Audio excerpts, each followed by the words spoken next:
U.S. is nobody's ally. This opinion examines U.S.-India relations and the myth of permanent American friendship. Quite a few in India, America and Europe seem to have sighted a terrifying apparition with horns and canines, as it were. When a terrifying apparition is metaphor, which means an exaggerated monster-like threat imagined by commentators. This sentence means many observers have reacted as if they saw a frightening, exaggerated threat in Modi's gestures. A faux debate has been unleashed over Narendra Modi's televised pictures with the Chinese and Russian presidents at the SCO summit. Faux debate is idiomatic expression which means a staged or manufactured controversy. This sentence means commentators have created an artificial controversy around Modi's photos with other leaders. Who lost India to China? Lost India to China is idiomatic expression which means abandoning India's alignment in favor of China. This sentence means critics ask rhetorically whether India has shifted away from the U.S. toward China. The question is a non sequitur, but it's doing fervent rounds even in a wryly smiling Pakistan. Non sequitur is jargon, which means an argument or question that does not logically follow. This sentence means the question is illogical, yet widely circulated and amusingly noted in Pakistan. It's not clear from the visuals if Modi had cracked a joke to amuse the other two. If so, in which language? Visuals is noun, which means the images or photos under discussion.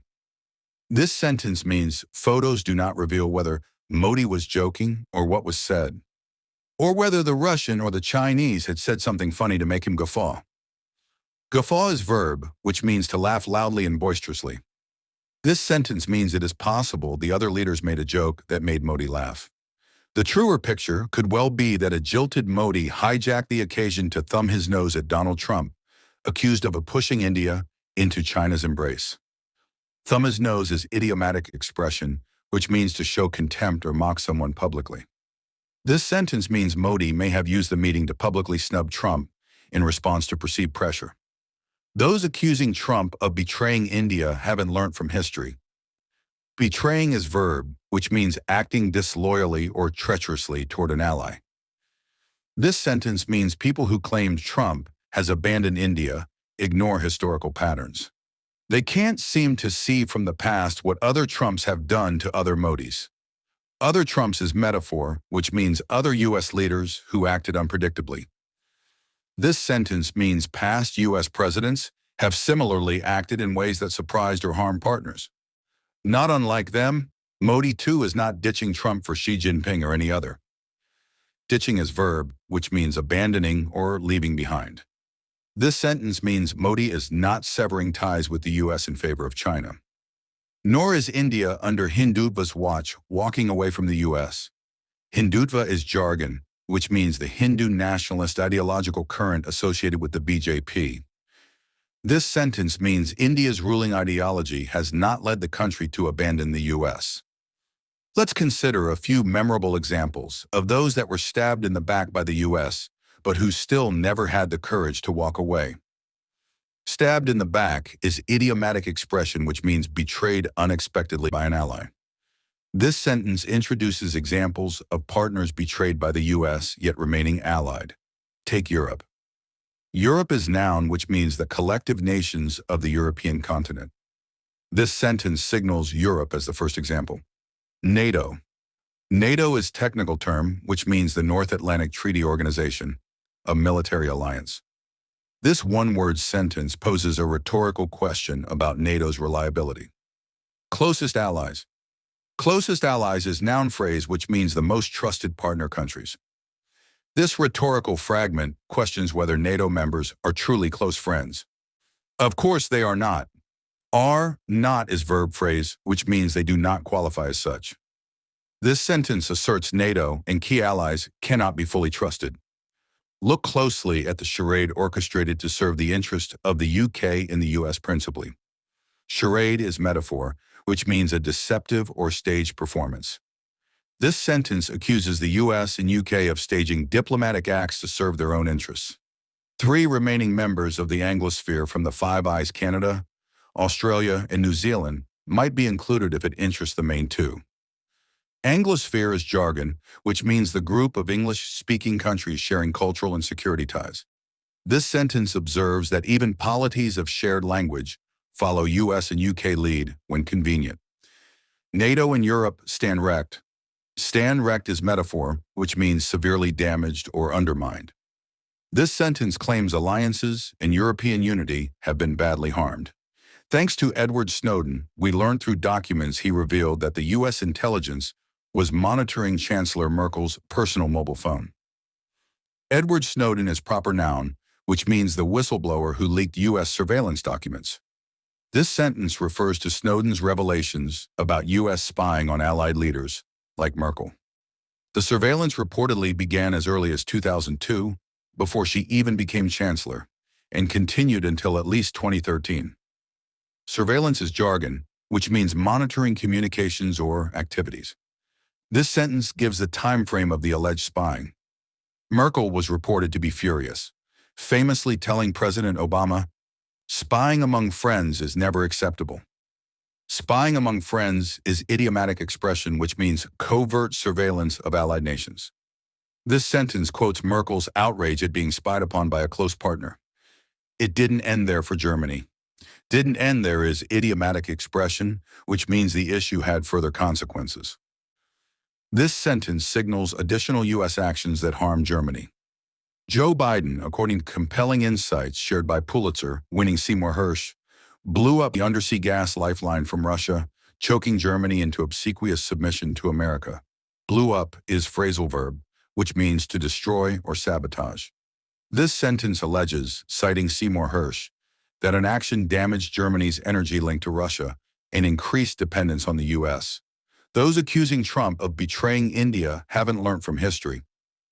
Learned from history is idiomatic expression, which means failed to absorb lessons of past events.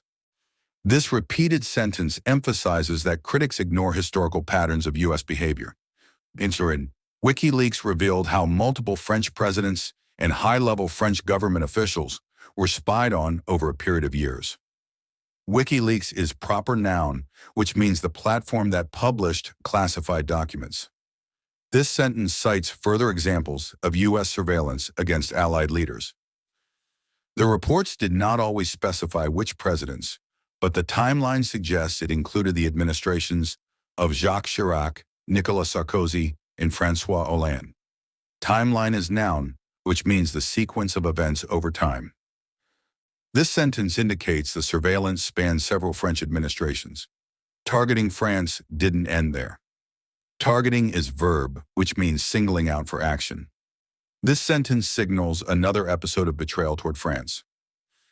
The US and the UK joined hands to set up AUKUS, a shell company with Australia, specifically to exclude France and stab President Macron in the back to steal a multi-billion-dollar French submarine deal for the Anglo duo.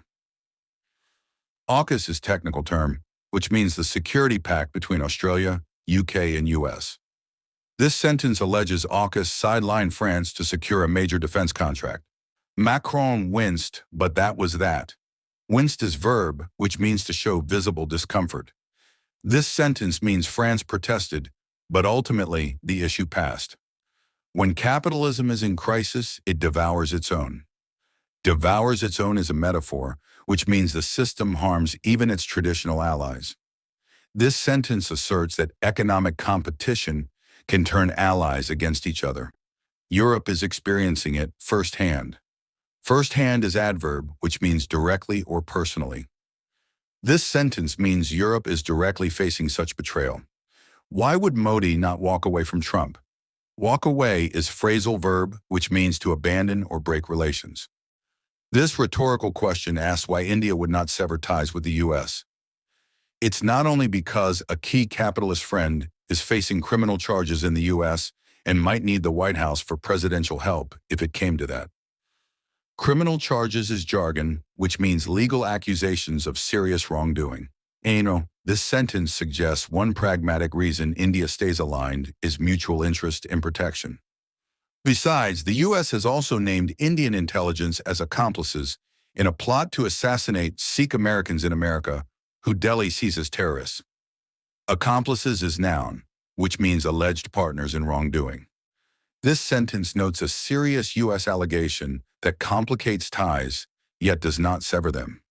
A worried Canada, evidently responding to the terror of Modi's pictures out of Tianjin, last week released an intelligence report singling out certain Sikh groups as fomenting terrorism in India. Advantage Modi. Fomenting is verb, which means instigating or encouraging unrest. This parenthetical sentence reports Canada's warning about some Sikh groups and suggests it politically helps Modi. No. However, Modi has an overriding ideological affinity with the U.S. Ideological affinity is noun, which means shared political or cultural sympathies. This sentence claims Modi's worldview aligns closely with American interests. Hindutva groups derive financial and political sustenance from their presence in certain parts of the world, the U.S. being the hub. Sustenance is noun, which means support or resources.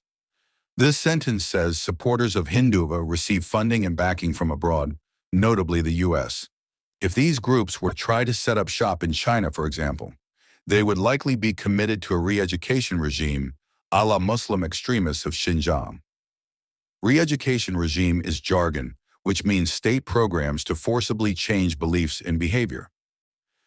This sentence suggests Hindutva groups could not operate freely in China due to its coercive policies. The BJP is America's oldest ally in India, occasionally embarrassingly so. BJP is a technical term, which means the Bharatiya Janata Party, India's ruling party. This sentence claims the BJP has long close ties with U.S. interests, sometimes awkwardly public. Remember Atal Bihari Vajpayee shooting off a secret letter to Bill Clinton confiding how the 1998 nuclear tests were aimed at China. Shooting off is phrasal verb, which means sending quickly and informally. This sentence recalls a historical private communication revealing strategic motives. Clinton needed China's support at the time, and the letter got duly leaked. Leaked is verb, which means made public without authorization. This sentence notes the letter became public and embarrassed those involved. With Hindutva in the saddle in India, the country is not going anywhere without the U.S., never mind the insults and threats from the current White House. In the saddle is idiomatic expression, which means in control or in power. This sentence argues that while the U.S. may insult India, India still depends on American support. What is likelier to happen is that as BRICS chairperson in next year, India, if it is still under Modi's spell, would use the occasion to water down the challenge the U.S. rightly sees from BRICS. Water down is phrasal verb, which means to weaken or dilute. This sentence predicts India might reduce BRICS' confrontational posture to avoid U.S. displeasure. Modi's mantra is that BRICS is a bridge between the global South and the West, which it is not. Mantra is noun, which means a repeated slogan or guiding phrase. This sentence says Modi's claim about BRICS bridging worlds is misleading. That's the role of G20. G20 is a technical term, which means the International Forum of Major Economies. This sentence asserts the G20, not BRICS, is the proper bridge between regions. But that's the only way Modi can explain India's membership to Trump and his aides. Aides is noun, which means assistants or advisors to a leader. This sentence means Modi frames BRICS diplomatically to placate U.S. officials. To the Indian middle classes, raised in the post-USSR crucible of free markets, which needs Hindutva to divert attention from the outcome 800 million on food dole, the question needs to be posed another way. Post-USSR crucible is metaphor, which means the formative era after the Soviet collapse. This sentence argues India's middle classes were shaped by market reforms, with political movements distracting from social problems. What were other friendlier post-Cold War U.S. presidents doing while courting India? Courting is verb, which means seeking to win favor or partnership. This sentence asks how previous U.S. administrations treated other countries while embracing India. Clinton destroyed Yugoslavia. Destroyed is hyperbole, which means caused severe harm through military intervention. This sentence accuses Clinton of leading actions that shattered Yugoslavia. Bush ran amok in Iraq and Afghanistan.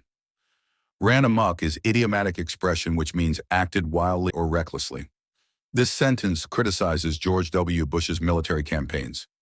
Obama dismantled Libya. Dismantled is verb, which means broke down state structures through intervention.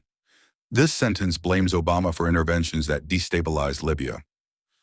Biden declared himself a Zionist and supervised the slaughter of Palestinians while starting a prairie fire in Ukraine to singe Russia. Prairie fire is metaphor, which means a rapidly spreading conflict. This charged sentence accuses Biden of exacerbating multiple international crises. They all embraced India as a bulwark against China, albeit with varying emphasis. Bulwark is noun, which means a defensive barrier or strategic ally. This sentence says successive U.S. presidents courted India to counterbalance China. There's a delectable line that comes to mind from Habib Jalib's versified description of Zia-ul-Haq's brutal dictatorship. Delectable line is metaphor, which means a striking or apt quotation. This sentence introduces a poetic line that captures political critique. Apne karch berhind kaid, log terraj mine. The masses are so delighted with you that they spend their own money to be lodged in your prisons. Jalib's line sits nicely with India, arming itself to the teeth, paying an exorbitant price for foreign weapons to become a bulwark for a country that keeps no permanent friends. Arming itself to the teeth is idiomatic expression, which means heavily arming or militarizing. This sentence likens India's costly militarization to a populace enabling its own repression or dependency. The writer is Dawn's correspondent in Delhi. Jawed Naqvi at gmail.com, published in Dawn, September 9, 2025.